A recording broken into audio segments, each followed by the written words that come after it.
So here's something that might surprise you. Spending more time in an uncomfortable social situation doesn't automatically make you less anxious. In fact, it can backfire completely. The reason is simple. Desensitization isn't about forcing yourself to endure pain. It's about teaching your brain that you're safe. When you push yourself too far, when the exposure is too intense or lasts too long, your brain doesn't learn safety. Instead, it learns that social situations are exactly as dangerous as it feared. Your anxiety escalates. You might freeze, feel your heart racing to the point of pain, or desperately want to escape. And that experience? It reinforces the very fear you're trying to overcome. The sweet spot for effective exposure is what I call just uncomfortable enough. You want to feel a little tension, a bit of nervousness, but still be able to function. That's where the learning happens. That's where your brain starts to realize, hey, I can handle this, and nothing bad actually happened. So what makes exposure therapy work? There are a few key principles. First, you need to start small and gradually increase intensity. Second, keep the duration moderate. Don't aim for marathon sessions. Third, make sure every exposure feels controllable and that you can step back if needed. Fourth, repetition beats one big dramatic push every single time. And finally, after each exposure, you need what I call a safety landing, a moment to let your nervous system settle and consolidate what you just learned. Now, here's the real reason most people struggle to even start. The task feels too big. When you think, I need to have a 20-minute conversation with a store clerk, your brain immediately hits the panic button. The task is so large that it triggers automatic avoidance. You feel stuck before you even begin. And here's the thing, longer tasks don't speed up your progress, they just make it harder to start. The solution? Break everything down into what I call micro actions. Your task needs to be so small, so ridiculously easy, that you can do it right now without having to psych yourself up. We're not worried about impressive results here. We're focused on one thing, starting.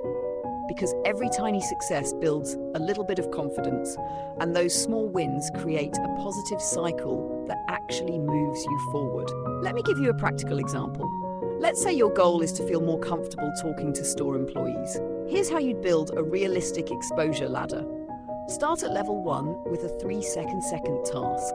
Walk into a store and say hello, thank you, or I'll take this one. That's it. Your only goal is to open your mouth and speak. Nothing more.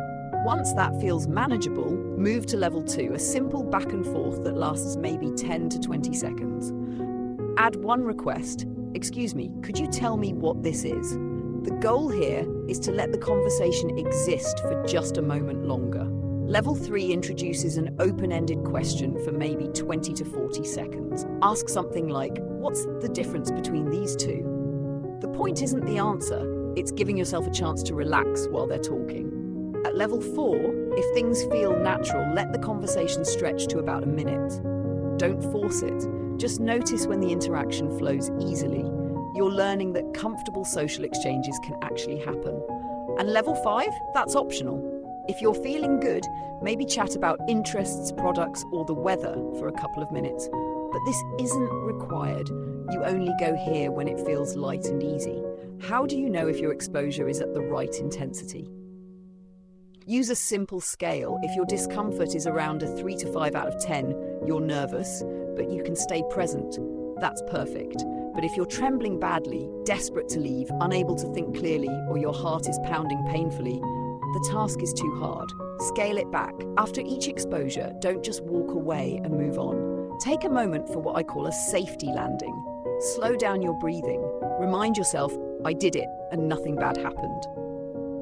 Write it down if that helps. This step is crucial because it helps your brain encode the experience as safe, rewiring old patterns of fear. And if you want this process to actually stick without burning out, here's what works. Move up just one level at a time, no skipping ahead. Remind yourself that feeling uncomfortable means it's working, not that you're failing. Keep your exposures short and frequent instead of long and intense. Repeat the same level 3 to 5 times a week until it feels easier. And remember, you don't have to practice every single day. Consistency matters more than constant pressure. The truth is, overcoming social anxiety isn't about being brave enough to endure the longest, hardest challenges.